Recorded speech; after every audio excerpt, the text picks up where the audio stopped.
We are 130 days out from Melbourne, and for 3 weeks we have lain in this sweltering calm. It is midnight, and our watch on deck until 4 a.m.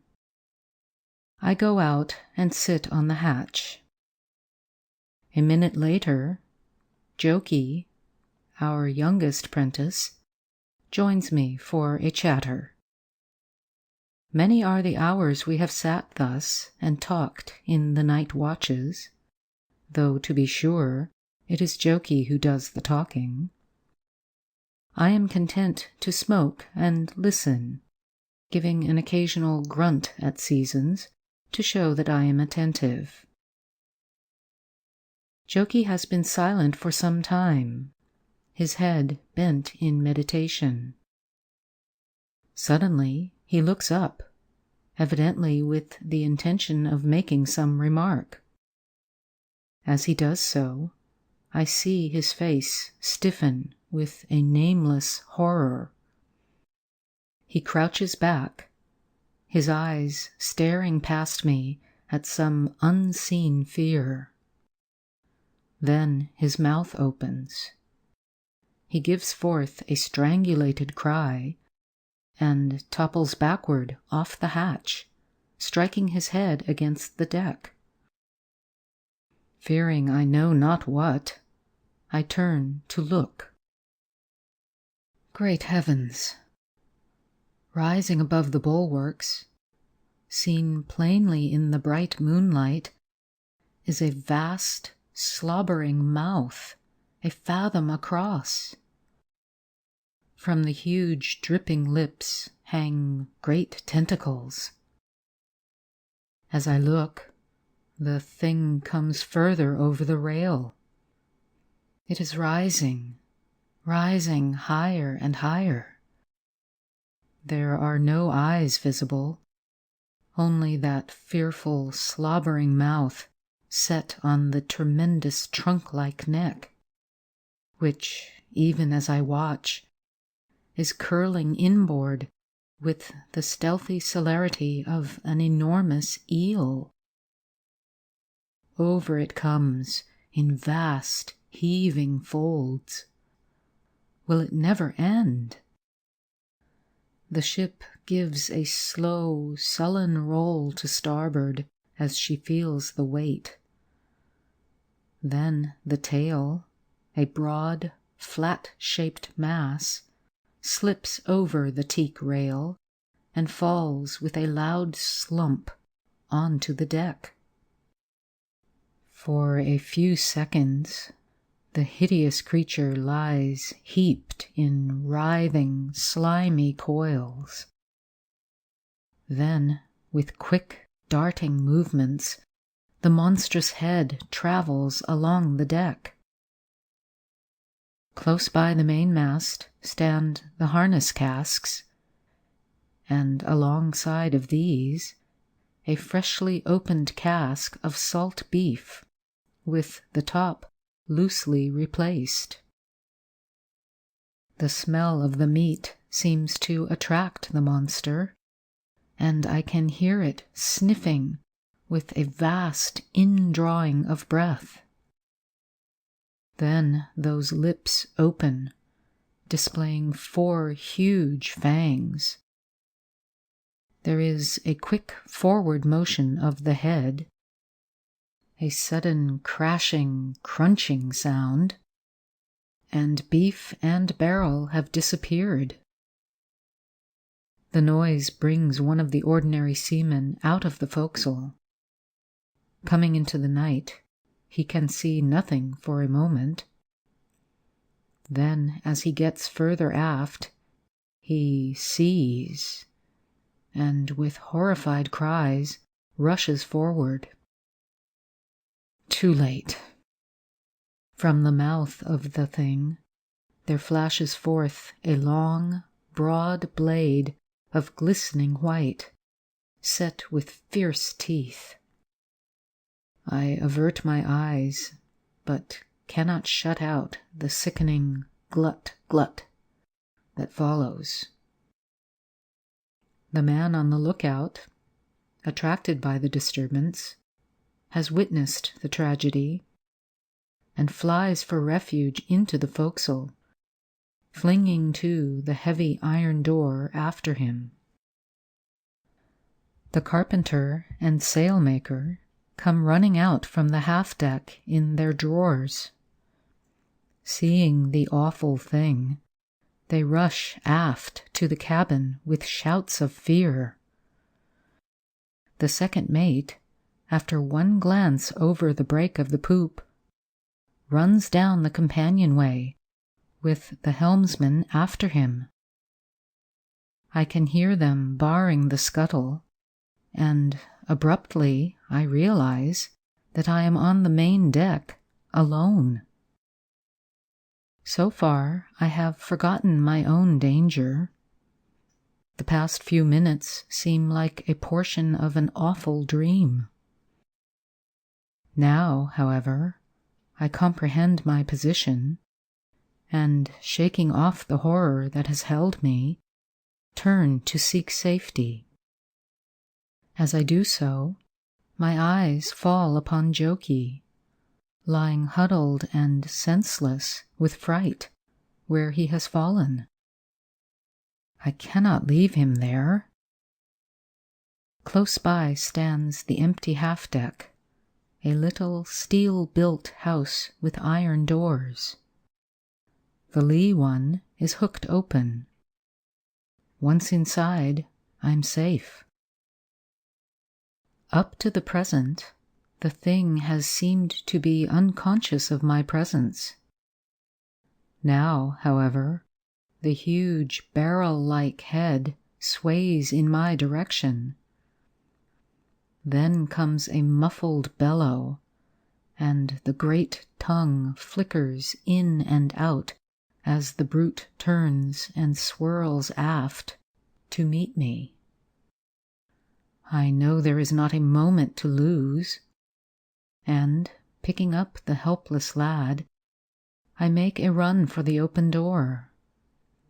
It is only distant a few yards, but that awful shape is coming down the deck to me in great wreathing coils. I reach the house and tumble in with my burden, then out on deck again to unhook and close the door. Even as I do so, something white curls round the end of the house. With a bound, I am inside, and the door is shut and bolted. Through the thick glass of the ports, I see the thing sweep round the house in vain search for me. Jokey has not moved yet, so, kneeling down, I loosen his shirt collar and sprinkle some water from the breaker over his face. While I am doing this, I hear Morgan shout something. Then comes a great shriek of terror, and again that sickening glut, glut. Jokey stirs uneasily, rubs his eyes, and sits up suddenly. Was that Morgan shouting? He breaks off with a cry. Where are we? I have had such awful dreams. At this instant, there is a sound of running footsteps on the deck, and I hear Morgan's voice at the door. Tom, open. He stops abruptly and gives an awful cry of despair. Then I hear him rush forward. Through the porthole, I see him spring into the fore-rigging and scramble madly aloft. Something steals up after him. It shows white in the moonlight. It wraps itself around his right ankle. Morgan stops dead, plucks out his sheath knife, and hacks fiercely at the fiendish thing. It lets go, and in a second he is over the top and running for dear life up the topgallant rigging. A time of quietness follows, and presently I see that the day is breaking. Not a sound can be heard, save the heavy, gasping breathing of the thing. As the sun rises higher, the creature stretches itself out along the deck and seems to enjoy the warmth. Still no sound, either from the men forward or the officers aft. I can only suppose that they are afraid of attracting its attention. Yet, a little later, I hear the report of a pistol away aft, and looking out, I see the serpent raise its huge head as though listening. As it does so, I get a good view of the forepart, and in the daylight see what the night has hidden. There, right above the mouth, is a pair of little pig eyes that seem to twinkle with a diabolical intelligence. It is swaying its head slowly from side to side. Then, without warning, it turns quickly and looks right in through the port. I dodge out of sight, but not soon enough. It has seen me and brings its great mouth up against the glass. I hold my breath. My God, if it breaks the glass! I cower, horrified. From the direction of the port, there comes a loud, harsh, scraping sound. I shiver. Then I remember that there are little iron doors to shut over the ports in bad weather. Without a moment's waste of time, I rise to my feet and slam to the door over the port. Then I go round to the others and do the same. We are now in darkness, and I tell Jokey in a whisper to light the lamp, which, after some fumbling, he does. About an hour before midnight, I fall asleep. I am awakened suddenly some hours later by a scream of agony and the rattle of a water dipper. There is a slight scuffling sound, then that soul-revolting glut, glut. I guess what has happened. One of the men forward has slipped out of the forecastle to try and get a little water. Evidently he has trusted to the darkness to hide his movements. Poor beggar. He has paid for his attempt with his life. After this I cannot sleep, though the rest of the night passes quietly enough. Towards morning I doze a bit, but wake every few minutes with a start. Jokey is sleeping peacefully. Indeed, he seems worn out with the terrible strain of the past 24 hours. About 8 a.m. I call him, and we make a light breakfast off the dry ship's biscuit and water. Of the latter, happily, we have a good supply. Jokey seems more himself, and starts to talk a little, possibly somewhat louder than is safe, for as he chatters on, wondering how it will end, there comes a tremendous blow against the side of the house, making it ring again. After this, Jokey is very silent. As we sit there, I cannot but wonder what all the rest are doing, and how the poor beggars for'ard are faring, cooped up without water, as the tragedy of the night has proved. Towards noon, I hear a loud bang, followed by a terrific bellowing. Then comes a great smashing of woodwork and the cries of men in pain. Vainly I ask myself what has happened. I begin to reason. By the sound of the report, it was evidently something much heavier than a rifle or pistol, and judging from the mad roaring of the thing, the shot must have done some execution.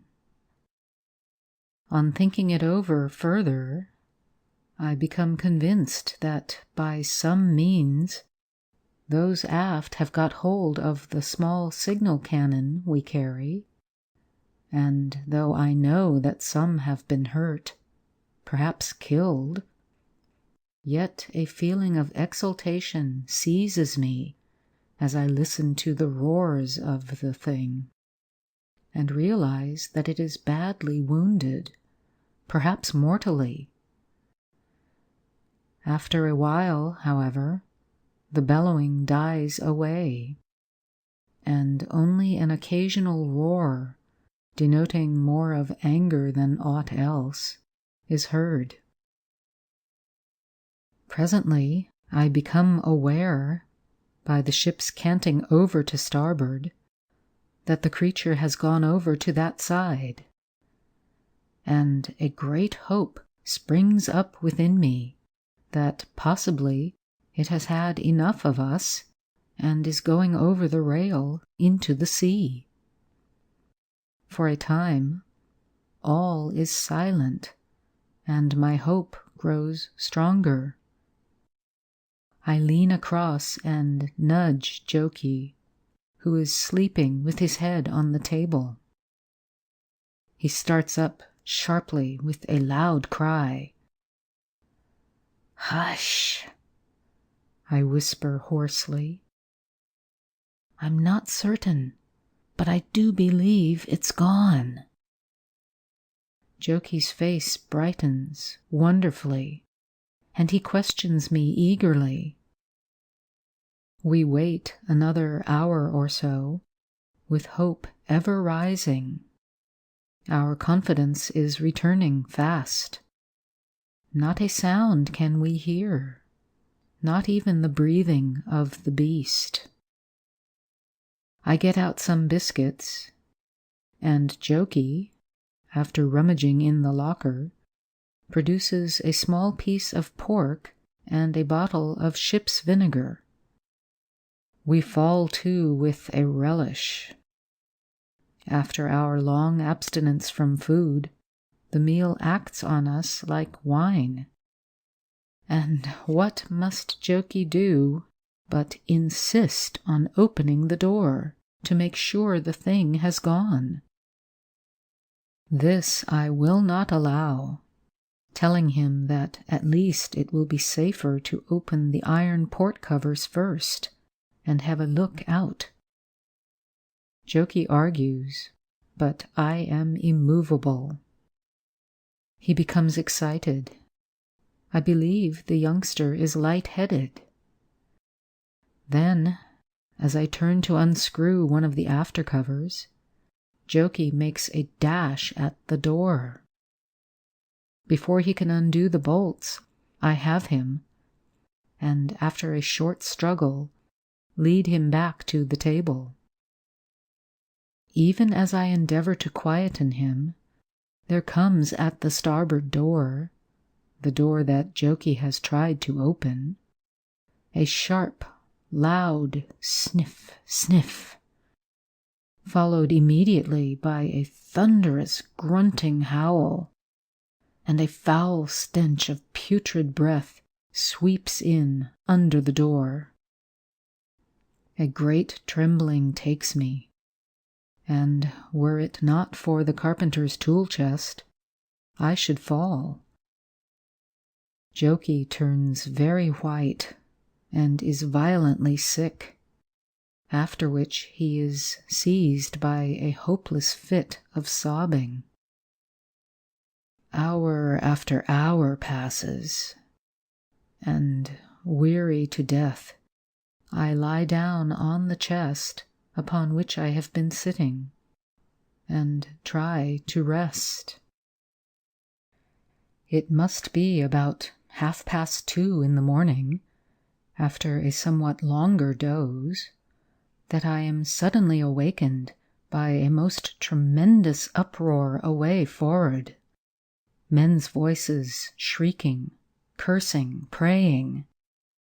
But, in spite of the terror expressed, so weak and feeble, while in the midst, and at times broken off short with that hellishly suggestive glut, glut, is the unearthly bellowing of the thing. Fear incarnate seizes me, and I can only fall on my knees and pray. Too well I know what is happening. Joki has slept through it all, and I am thankful. Presently, under the door, there steals a narrow riband of light, and I know that the day has broken on the second morning of our imprisonment.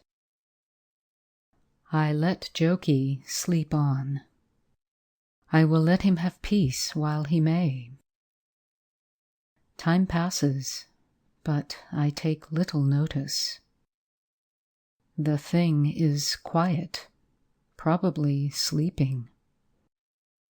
About midday, I eat a little biscuit and drink some of the water. Joki still sleeps. It is best so. A sound breaks the stillness. The ship gives a slight heave, and I know that once more the thing is awake. Round the deck it moves, causing the ship to roll perceptibly. Once it goes forward, I fancy to again explore the forecastle. Evidently it finds nothing, for it returns almost immediately. It pauses a moment at the house, then goes on further aft. Up aloft, somewhere in the fore-rigging, there rings out a peal of wild laughter, though sounding very faint and far away. The horror stops suddenly. I listen intently, but hear nothing, save a sharp creaking beyond the after end of the house, as though a strain had come upon the main rigging. A minute later, I hear a cry aloft, followed almost instantly by a loud crash on deck that seems to shake the ship. I wait in anxious fear. What is happening? The minutes pass slowly. Then comes another frightened shout. It ceases suddenly. The suspense has become terrible, and I am no longer able to bear it. Very cautiously, I open one of the after port covers and peep out to see a fearful sight. There, with its tail upon the deck and its vast body curled round the mainmast, is the monster, its head above the topsail yard, and its great claw-armed tentacle waving in the air. It is the first proper sight that I have had of the thing. Good heavens, it must weigh 100 tons. Knowing that I shall have time, I open the port itself, then crane my neck out and look up. There, on the extreme end of the lower topsail yard, I see one of the able seamen. Even down here, I note the staring horror of his face. At this moment, he sees me and gives a weak, hoarse cry for help. I can do nothing for him. As I look, the great tongue shoots out and licks him off the yard, much as might a dog a fly off the window pane.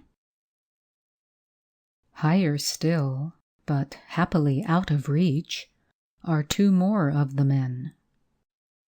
As far as I can judge, they are lashed to the mast above the royal yard. The thing attempts to reach them, but after a futile effort, it ceases and starts to slide down, coil on coil, to the deck. While doing this, I notice a great gaping wound on its body, some 20 feet above the tail. I drop my gaze from aloft and look aft. The cabin door is torn from its hinges, and the bulkhead, which, unlike the half-deck, is of teak wood, is partly broken down. With a shudder, I realize the cause of those cries after the cannon shot. Turning, I screw my head round and try to see the foremast, but cannot. The sun, I notice, is low, and the night is near. Then I draw in my head and fasten up both port and cover. How will it end? Oh, how will it end? After a while, Jokey wakes up. He is very restless, yet, though he has eaten nothing during the day, I cannot get him to touch anything. Night draws on. We are too weary, too dispirited to talk. I lie down, but not to sleep. Time passes. A ventilator rattles violently somewhere on the main deck, and there sounds constantly that slurring, gritty noise. Later, I hear a cat's agonized howl, and then again all is quiet. Some time after comes a great splash alongside. Then, for some hours, all is silent as the grave. Occasionally I sit up on the chest and listen, yet never a whisper of noise comes to me. There is an absolute silence. Even the monotonous creak of the gear has died away entirely. And at last, a real hope is springing up within me. That splash, this silence, surely I am justified in hoping. I do not wake Jokey this time. I will prove first for myself that all is safe. Still I wait. I will run no unnecessary risks. After a time, I creep to the afterport and listen. But there is no sound. I put up my hand and feel at the screw. Then again I hesitate, yet not for long. Noiselessly, I begin to unscrew the fastening of the heavy shield. It swings loose on its hinge, and I pull it back and peer out. My heart is beating madly. Everything seems strangely dark outside. perhaps the moon has gone behind a cloud. Suddenly, a beam of moonlight enters through the port and goes as quickly. I stare out. Something moves. Again the light streams in, and now I seem to be looking into a great cavern, at the bottom of which quivers and curls something palely white. My heart seems to stand still. It is the horror.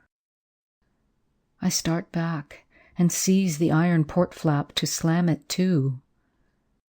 As I do so, something strikes the glass like a steam ram, shatters it to atoms, and flicks past me into the berth. I scream and spring away. The port is quite filled with it. The lamp shows it dimly. It is curling and twisting here and there. It is as thick as a tree and covered with a smooth, slimy skin. At the end is a great claw like a lobster's, only 1,000 times larger.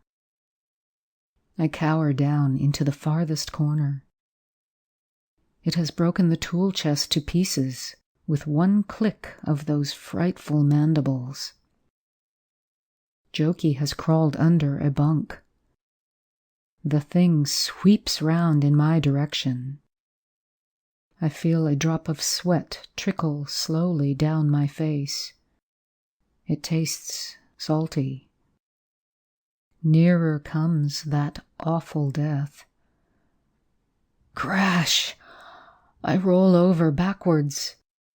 It has crushed the water breaker against which I leant, and I am rolling in the water across the floor. The claw drives up, then down, with a quick, uncertain movement, striking the deck a dull, heavy blow, a foot from my head. Jokey gives a little gasp of horror. Slowly, the thing rises and starts feeling its way round the berth. It plunges into a bunk and pulls out a bolster, nips it in half and drops it, then moves on. It is feeling along the deck. As it does so, it comes across a half of the bolster. It seems to toy with it, then picks it up and takes it out through the port. A wave of putrid air fills the berth. There is a grating sound, and something enters the port again, something white and tapering and set with teeth. Hither and thither it curls, rasping over the bunks, ceiling, and deck, with a noise like that of a great saw at work. Twice it flickers above my head, and I close my eyes. Then off it goes again. It sounds now on the opposite side of the berth, and nearer to Jokey. Suddenly, the harsh, raspy sound becomes muffled, as though the teeth were passing across some soft substance. Jokey gives a horrid little scream that breaks off into a bubbling, whistling sound. I open my eyes. The tip of the vast tongue is curled tightly round something that drips, then is quickly withdrawn, allowing the moonbeams to steal again into the berth. I rise to my feet. Looking round, I note in a mechanical sort of way the wrecked state of the berth, the shattered chests, dismantled bunks, and something else. Jokey! I cry, and tingle all over. There is that awful thing again at the port. I glance round for a weapon. I will revenge Jokey. Ah, there, right under the lamp, where the wreck of the carpenter's chest strews the floor, lies a small hatchet. I spring forward and seize it. It is small, but so keen, so keen. I feel its razor edge lovingly. Then I am back at the port. I stand to one side and raise my weapon. The great tongue is feeling its way to those fearsome remains. It reaches them.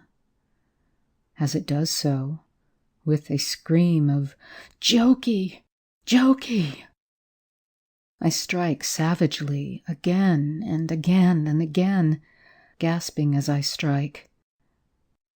Once more, and the monstrous mass falls to the deck, writhing like a hideous eel. A vast, warm flood rushes in through the porthole. There is a sound of breaking steel and an enormous bellowing. A singing comes in my ears and grows louder, louder. Then the berth grows indistinct and suddenly dark. Extract from the log of the steamship Hispaniola. June 24th. Latitude north, longitude west. 11 a.m. Sighted four-masted bark about 4 points on the port bow, flying signal of distress. Ran down to her and sent a boat aboard.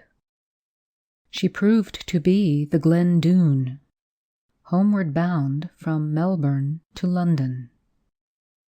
Found things in a terrible state. Decks covered with blood and slime. Steel deckhouse stove in. Broke open door and discovered youth of about 19 in last stage of inanition. Also, part remains of boy about 14 years of age. There was a great quantity of blood in the place, and a huge curled-up mass of whitish flesh, weighing about half a ton, one end of which appeared to have been hacked through with a sharp instrument. Found forecastle door open and hanging from one hinge. Doorway bulged as though something had been forced through.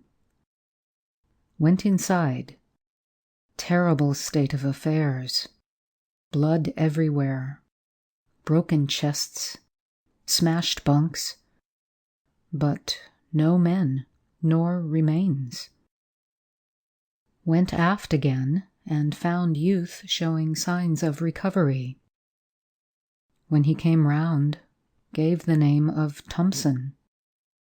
Said they had been attacked by a huge serpent. Thought it must have been sea serpent. He was too weak to say much, but told us there were some men up the mainmast.